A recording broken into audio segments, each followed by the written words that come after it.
The law of attraction itu berawal dari diri kita sendiri. Ini magnet. Ketika ada benda logam, besi akan menarik. Betul nggak? Apapun kita lemparkan, dia akan jatuh ke sini lagi. Ada daya tarik attraction, daya tarik itu ada. Dari mana? Ya artinya kalau yang lewat plastik nggak bakal ketarik. Betul nggak? Kertas yang enggak.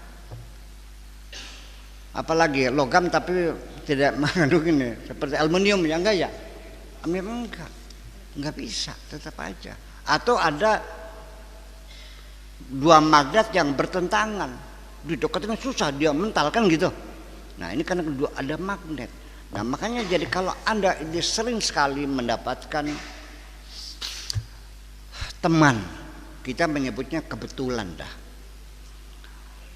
Awalnya Anda itu di PHK di suatu perusahaan, sedih nggak? Deh. Sebabnya perusahaannya bangkrut. Kau terima aja.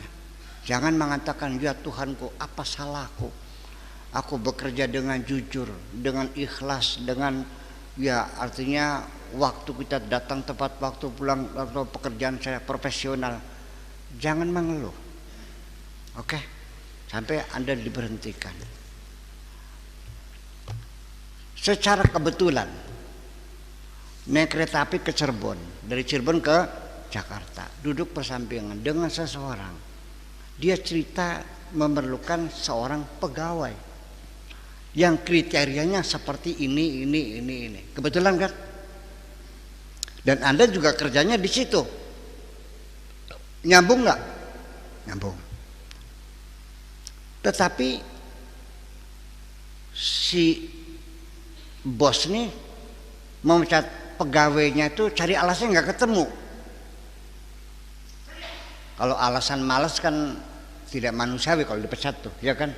Kalau pelanggaran dong. Kebetulan si anak yang itu tidak pecat tapi dia mengundurkan diri. Kebetulan enggak? Sudah. Akhirnya mendapat tempat yang lebih layak. Ternyata di situ ada kesepahaman secara ideologi, secara keagamaan. Dia nyaman bahkan sampai seperti satu keluarga. Padahal bukan keluarga tapi sudah menyatu perasaannya. Sehingga dia mendapat posisi yang lebih dipercaya sebagai bendahara perusahaan itu. Yang jadi pertanyaan, apakah betul itu kebetulan?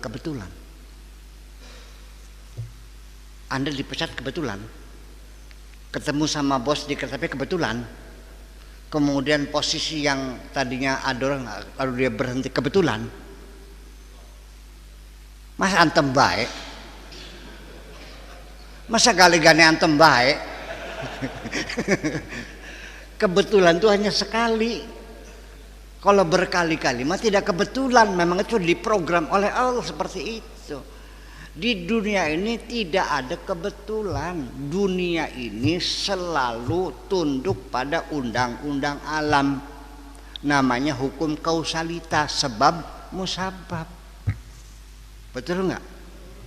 Hanya Allah sebagai prima causa yang tidak tunduk dengan asbab musabab. Ada sebabnya.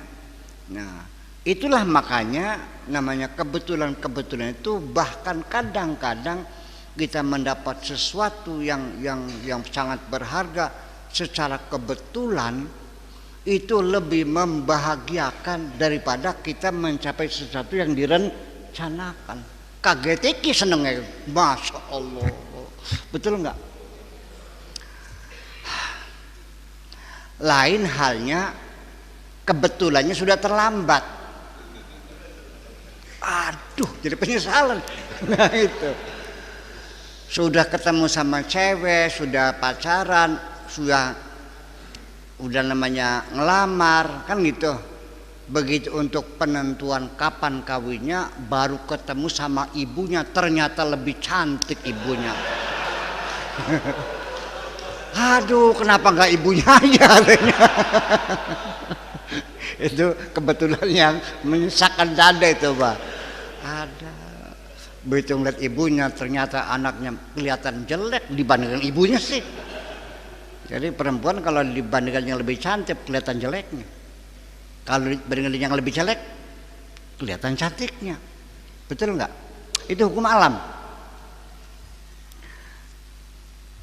50 derajat Celcius, 30 derajat Celcius, ini 10 derajat Celcius, 10, 30, 50. Celupin tangannya dari 50, pegang ke sini, adem nggak?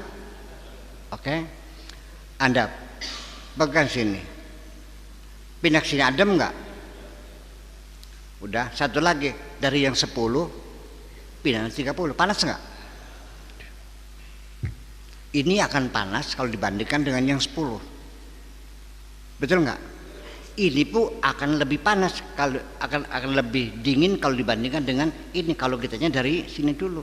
Jadi tergantung pembandingnya. Makanya kalau membanding jangan yang dengan yang lebih cantik. Nanti kau tidak bersyukur kepada Allah.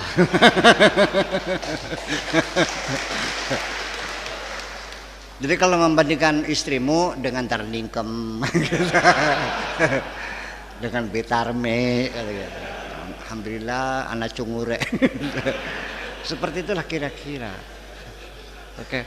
Jadi itulah makanya dari situ ada the law of attraction itu, karena ada kebaikan-kebaikan yang kita lakukan.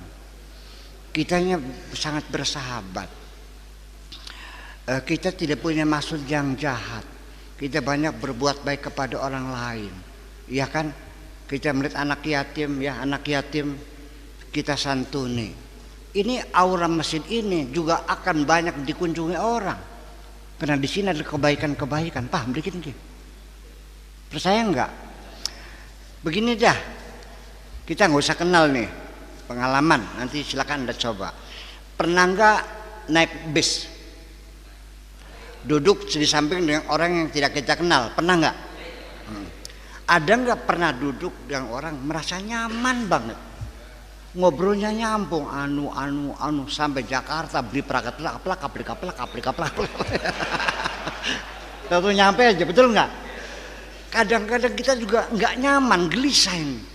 Nyapa juga kita nggak berani, dia juga cuek aja, nggak sapa-sapaan kok.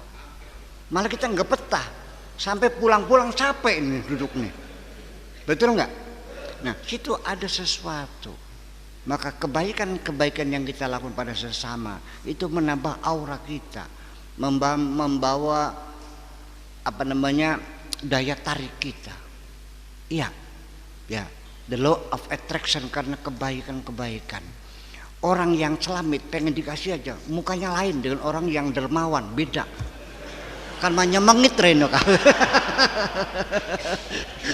kalau menyejukkan.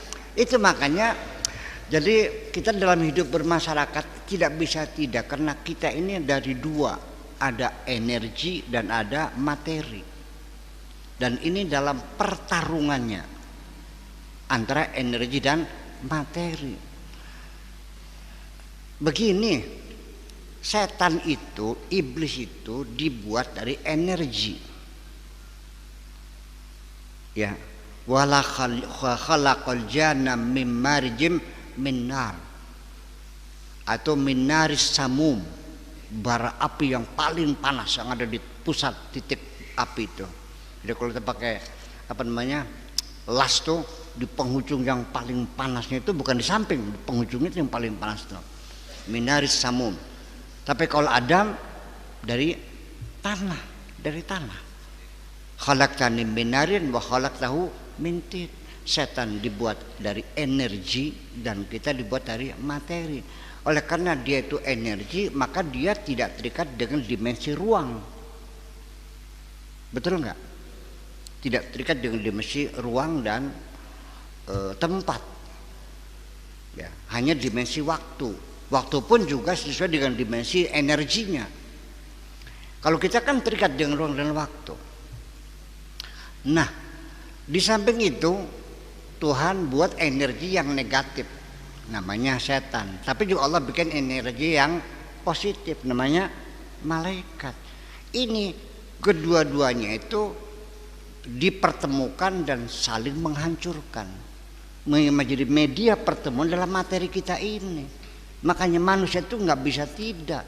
Jadi nanti sholatmu itu tidak ada apa-apanya kalau kamu rajin sholat, merasa nyaman, merasa senang. Mesti dipertanyakan, ada apa sebetulnya. Yang hebat itu adalah ketika dua energi di situ saling menghancurkan dan di situ membangun satu kesemangatan yang luar biasa.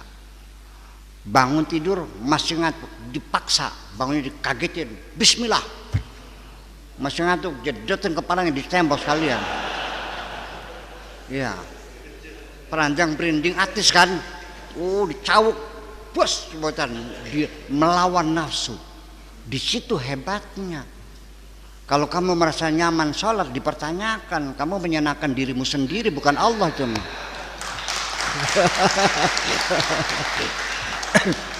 Itulah, jadi kita selama kita hidup, percayalah bahwa positif dan negatif itu selalu bertemu dan saling menghancurkan tanpa ada jeda waktu ketika masing-masing menghancurkan melalui media materi kita ini. Maka disitulah kehebatan kita terletak pada pertarungan antara positif dan negatif. Terima kasih.